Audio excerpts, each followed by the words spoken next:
श्री शिवाय नमस्तुभ्यं। 29 जुलाई को प्रारंभ है श्रावण का महीना, यानी कि पूर्णिमा का दिन है। उसके बाद अगले दिन से श्रावण का महीना प्रारंभ है, पर उपाय हम पूर्णिमा से ही शुरू करते हैं। तो आपको पूर्णिमा से शुरू करना है उपाय पूर्णिमा तक। जब गुरुजी ने सबसे पहले बार श्रावण का नियम बताया था, तो यही नियम बताया था, 2 लोटे जल वाला नियम। 2 लोटा जल आपको प्रत्येक दिन सावन के हर एक दिन समर्पित करना है भगवान शंकर के शिवलिंग में। अब आपको क्या करना है, 2 कलश अपने घर से भर के लेके जाने हैं। जैसे हम कावड़ लेके आते हैं, ठीक उसी प्रकार से आपको 2 कलश लेने। बस ये अंतर इतना रहेगा कि इसमें आपको कोई डंडा नहीं बांधना, कोई धागा नहीं बांधना। आपको केवल दोनों हाथों में कलश लेना है और दोनों हाथों में कलश लेकर आपको आना है भगवान शंकर के मंदिर में।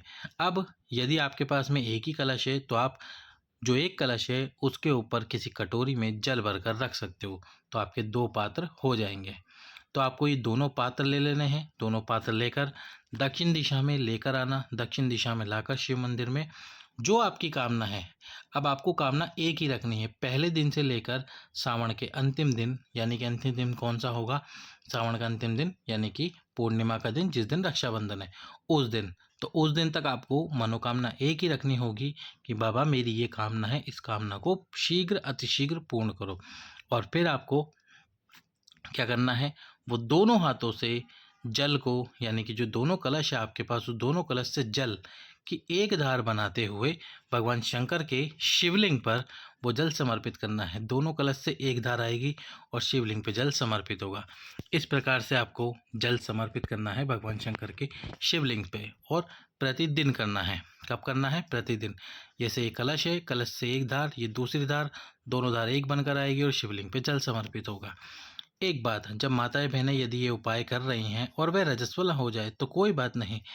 रजस्वला होने के जब आप रजस्वला हो जाए और वो 7 दिन मंदिर ना जा पाए, कोई बात नहीं, शिव जी का केवल स्मरण करना।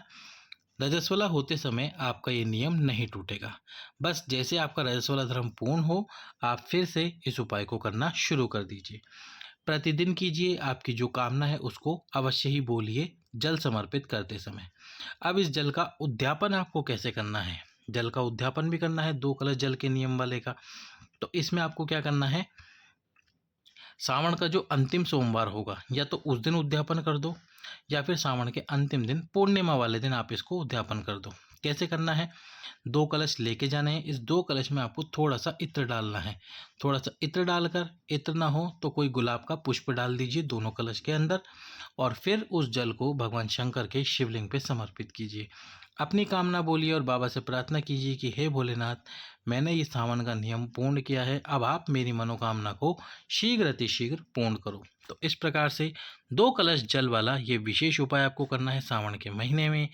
जब से सावन का महीना प्रारंभ हो तब से प्रारंभ कीजिए उपाय अपनी विशेष मनोकामना की पूर्ति के लिए। लाइक, सब्सक्राइब, शेयर करें। हर हर महादेव।